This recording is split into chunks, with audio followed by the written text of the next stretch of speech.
Table 11.5, oral cavities, salivary glands, and associated structures. So we have our oral cavity, which is going to be this space in here, and there's all sorts of things going on. But to start, we have our upper and lower lips. You're going to really like this table, actually. There's a lot of nice freebie terms.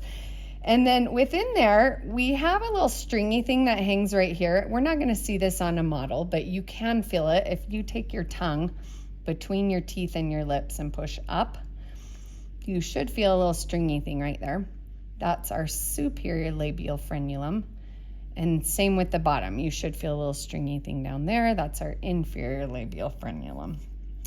The vestibule is going to be the space found in here. And not that you want to see my face, because I did really not do my hair for you all today, but I'm going to fill air between my teeth and my lips. So that space here, not behind my teeth, but between my teeth and my lips, that area is all part of my vestibule.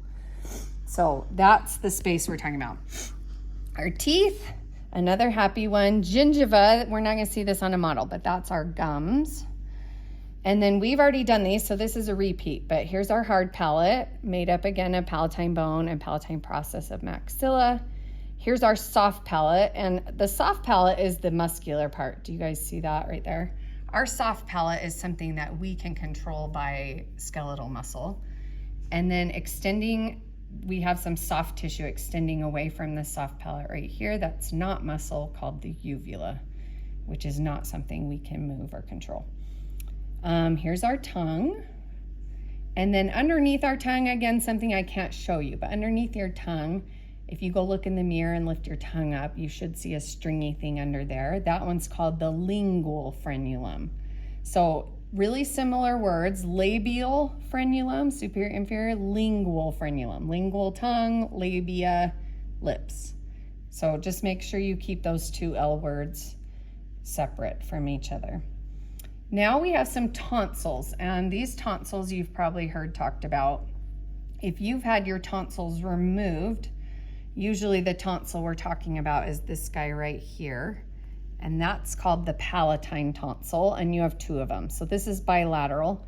Those are the ones at the back of your throat on the sides that cause problems. You also have a lingual tonsil right here, which is at the back of your tongue. And then at the back of the nasopharynx, we have the pharyngeal tonsil, which would also be considered your adenoids. So when people talk about getting their tonsils and adenoids removed, adenoids are usually what people are referring to. Those are those pharyngeal tonsils. Now, we have salivary glands. So anytime, these are not, there's a lot of things that trigger your salivary glands. Usually smelling food is one of them, but these are where they're located. So you have this big one right by your ear. You've probably seen it already on our body donors because it's covering or right next to the masseter muscle. This one's our parotid salivary gland, and then we have his duct, the parotid duct, and an orifice is just the opening into the mouth. So we don't necessarily see the orifice, but that's what that is. Down here, we're going to have a submandibular salivary gland with a submandibular duct. And then we have a sublingual salivary gland with sublingual ducts. Do you see there's multiple, many little ones along here? The two that you will see on the body donors are these two. This one you'll only see on the model.